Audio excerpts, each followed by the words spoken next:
Welcome to the Brass and Woodwind Shop. When you're working on a flute, you need to make sure that the keys open the right distance. And there is a tool to help you do that. It's called a flute pad height gauge. Before you work on the height of the flute pads though, you need to make sure that the flute is in adjustment. So you adjust it first, and after you adjust it, then you check the height of the pads. Look in the description below for links to videos about adjusting and regulating flutes. Here's the flute pad height gauge, and you notice that there are 3 different steps on there. The smallest one is for the high C key and the 2 trill keys. The middle one is for all of these keys and the G sharp key in the back. And the largest one is for the foot joint pads. I will put a link in the description below for where you can get one of these tools, and if you do not have one and cannot get one, the small one is 2.3 millimeters, the medium one is 3 millimeters, and the large one is 4 millimeters. You can measure something that is that thick and use that if you need to. This is the high C key, which gets the smallest pad opening. Take the gauge, line it up, and you can see that it only opens up about half as far as it should. There are 2 different ways to open this key up farther. Either you can take the cork and sand it down, that will open the key up farther, or you can take the foot of the key, which is that little part right there, and bend that up. Either one will open this key up farther.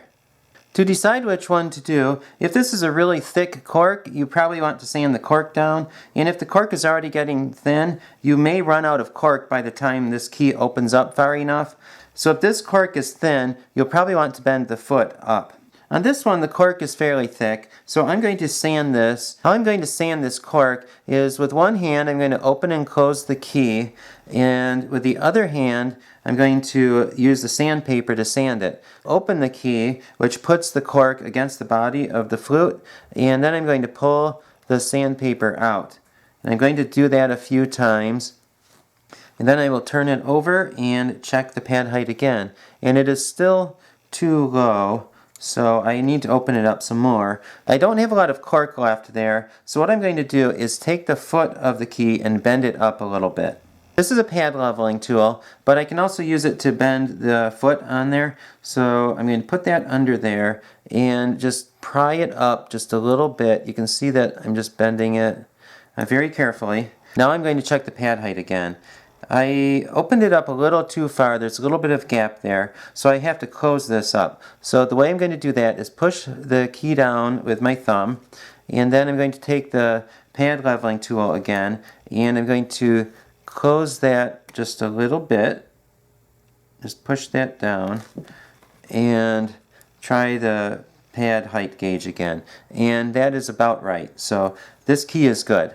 Now I'm going to check the trill keys, and the touch pieces for those are way over here. So I'm going to open those with one hand and then check with the other hand. The high D sharp trill key is good, but the high D trill key does not open far enough. This is a touch piece for the high D trill key that needs to get worked on. Again, there are 2 ways of changing the height of this one. Either I can bend this piece up or sand it down.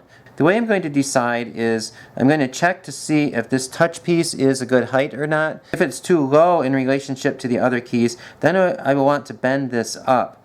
But if it's just right, then I will probably want to sand the cork down.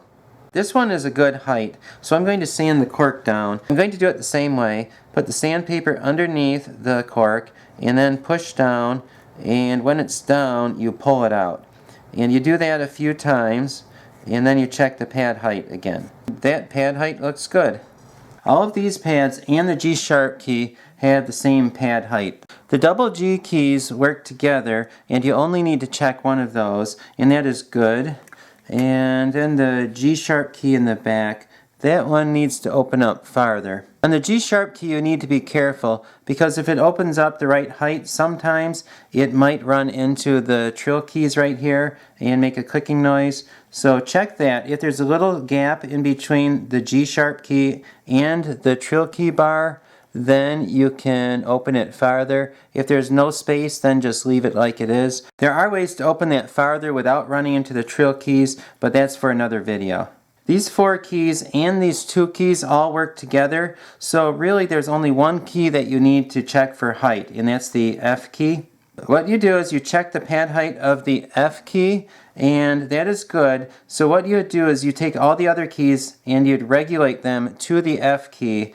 If you do that, all these 6 keys will all have the correct pad height. Also on the back of the flute, the B key also works with these 6 keys. So if the pad height is right on those, then it will also be right on this key. All that's left is the foot joint, so check the E flat key. That one does not open up nearly far enough. Again, you can either sand the cork down or open up the touch piece. You can see that this touch piece is not level with the other ones. It's way too low. So if you open this up, it's going to open up the pad height and it's going to level out the touch pieces at the same time. So instead of sanding, you would bend this up. And you just carefully push it up with your thumb and then check the pad height. It still needs to go up a little bit more. And let's see, that is good.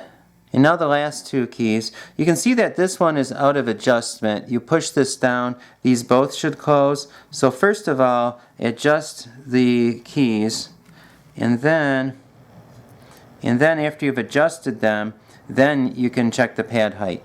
I've adjusted the keys and now I'll check the height. You only need to check the pad height of the low C key because the other key will follow this one. So if this one is correct, this one will also be correct. And that is a little bit low. So I'm going to sand the cork down a little bit.